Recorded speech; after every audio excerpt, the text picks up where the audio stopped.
Baik, Assalamualaikum warahmatullahi wabarakatuh. Izin kepada Bapak dan teman-teman semua, kami dari kelompok 2 akan mempresentasikan tugas pada mata kuliah pencemaran udara dan kebisingan dari kelas A dengan dosen pengampu yaitu Bapak Dr. Insinyur Fajar Gembira STMSC. Kami akan mempresentasikan yaitu regulasi pencemaran udara yang ada di Indonesia. Jadi anggota dari kelompok 2 itu yang pertama ada teman kita Fitri Wulandari, yang kedua Widya Sri Murni, lalu ada Maisan Aura Irenfa, saya sendiri sebagai moderator yaitu Mufti Hasan Ramadan dan Rishananda Khalila. Langsung saja kita masuk pada materi yang pertama yaitu regulasi pencemaran udara ambien yang akan dijelaskan oleh Wulan. Kepada Wulan kita persilakan. Baik, di sini saya akan menjelaskan tentang regulasi pencemaran udara ambien. Untuk regulasi pencemaran udara ambien ini diatur dengan Peraturan Menteri Lingkungan Hidup dan Kehutanan Republik Indonesia Nomor 14 garis miring Men LHK garis miring Setjen garis miring Pem titik 1 garis miring 7 garis miring 2020 tentang indeks dari standar pencemaran udara. Jadi peraturan ini mengatur tentang standar untuk melindungi dan melaporkan kualitas udara ambien atau udara bebas di Indonesia. Pada peraturan ini diatur dari pasal 1 itu ada pertama indeks standar pencemaran udara yang selanjutnya disingkat ISPU adalah singkatan atau angka yang tidak mempunyai satuan yang menggambarkan kondisi dari mutu udara ambien di lokasi tertentu yang didasarkan kepada dampak terhadap kesehatan manusia, nilai estetika, dan juga makhluk hidup lainnya. Yang kedua, stasiun pemantauan kualitas udara ambien ini selanjutnya akan disingkat sebagai SPKUA adalah perangkat yang terdiri dari peralatan atau pemantauan kualitas udara yang di mana udara ambien ini beroperasi secara terus-menerus dan juga datanya dapat dipantau secara langsung. Yang ketiga itu perangkat pengolahan data adalah perangkat yang digunakan untuk menerima dan menghitung dari penyimpanan hasil pemantauan udara ambien. Saya kembalikan kepada moderator. Baik, selanjutnya yaitu ada regulasi pencemaran udara non ambien. Nah, di sini kami mengambil dua poin regulasi, yaitu yang pertama Peraturan Menteri Kesehatan Nomor 70 Tahun 2016 yang akan saya jelaskan sendiri. Nah, regulasinya itu yaitu Permenkes ini terbitkan karena pencemaran udara menjadi salah satu masalah kesehatan utama karena dapat memicu berbagai penyakit seperti ISPA, asma, kanker paru, dan lain-lain. Tujuannya itu menetapkan standar kesehatan lingkungan, melindungi masyarakat dari dampak pencemaran yang ada, lalu memberikan acuan bagi masyarakat daerah, dunia usaha maupun masyarakat. Jadi di regulasi ini, udara di lingkungan kerja, rumah, sekolah maupun pemukiman itu diatur agar memenuhi batas aman paparan terhadap pencemar. Beberapa parameter utama yang diatur antara lain yaitu partikel debu halus PM10 dan PM2,5, gas berbahaya seperti SO2, NO2, ozon troposfer, CO, dan logam berat seperti timbal. Sebagai contoh itu PM10 dimaksimalkan maksimal hanya 150 mikrogram per meter kubik atas rata-rata 24 jam. Lalu SO2 maksimalnya 365 mikrogram per meter kubik. Implementasi ini dilakukan melalui pemantauan kualitas udara oleh pemerintah daerah, pengendalian emisi oleh pengelola usaha, serta partisipasi masyarakat. Baik, selanjutnya yaitu regulasi yang kedua pada udara non-ambien yang akan dijelaskan oleh Widya. Kepada Widya dipersilakan.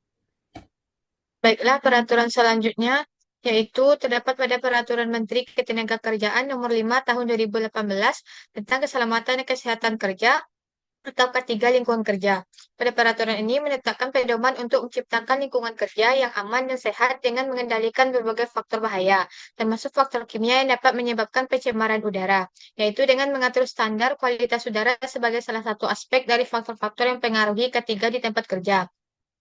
Pada peraturan ini, menetapkan standar untuk pengendalian berbagai faktor lingkungan kerja, di antaranya seperti nilai ambang batas atau NAB, yang merupakan standar faktor bahaya di tempat kerja berupa kadar atau intensitas rata-rata tertimbang waktu yang masih dapat diterima tenaga kerja tanpa menimbulkan penyakit atau gangguan kesehatan.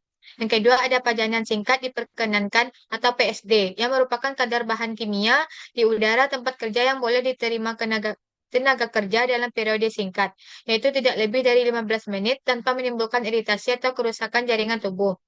Yang ketiga, ada kadar tertinggi diperkenankan atau KTD, yang merupakan kadar bahan kimia di udara tempat kerja yang tidak boleh dilampaui meskipun hanya dalam waktu singkat. Yang keempat, ada indeks padanan biologi atau IPB, yang merupakan kadar konsentrasi bahan kimia yang terdapat dalam spesimen tubuh tenaga kerja seperti darah atau urin yang digunakan untuk menilai tingkat paparan nyata terhadap bahan kimia. Baiklah, saya kembalikan kepada moderator. Baik, terima kasih kepada Widya. Selanjutnya yaitu regulasi pencemaran udara emisi sumber bergerak yang akan disampaikan oleh Nanda. Kepada Nanda, kita persilakan. Terima kasih Mufti. Itu regulasi pencemaran udara emisi sumber bergerak. Ini diatur dalam Peraturan Menteri Lingkungan Hidup dan Kehutanan Nomor 8 Tahun 2023 tentang penerapan baku mutu emisi kendaraan bermotor kategori M, kategori N, kategori O, dan kategori L. Di mana kendaraan bermotor kategori M adalah kendaraan bermotor roda 4 atau lebih yang digunakan untuk angkutan orang. Kendaraan bermotor kategori N adalah kendaraan bermotor roda 4 atau lebih yang digunakan untuk angkutan barang.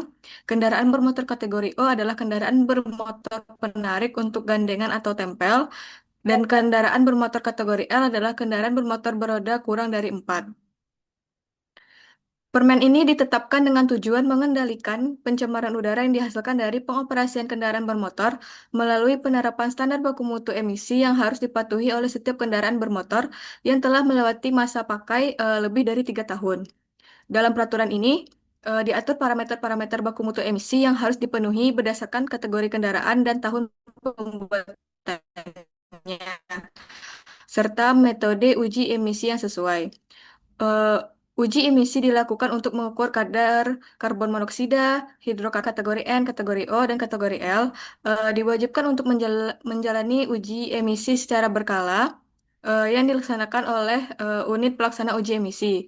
Dengan demikian, peraturan ini menjadi landasan hukum penting dalam menjaga kualitas udara melalui pengendalian emisi kendaraan bermotor agar beroperasi sesuai dengan standar lingkungan yang telah ditetapkan. Sekian dari saya kembalikan kepada Mufti. Baik, terima kasih kepada Nanda. Selanjutnya itu yang terakhir, regulasi pencemaran udara dari emisi yang sumbernya itu tidak bergerak akan disampaikan oleh teman kita Maisan. Kepada Maisan dipersilakan. Baik, untuk regulasi udara emisi dari sumber yang tidak bergerak, itu yang pertama ada BME pengolahan limbah B3 dengan insinerasi. Peraturan Menteri Lingkungan Hidup dan Kehutanan Nomor 6 Tahun 2021, lampiran 14.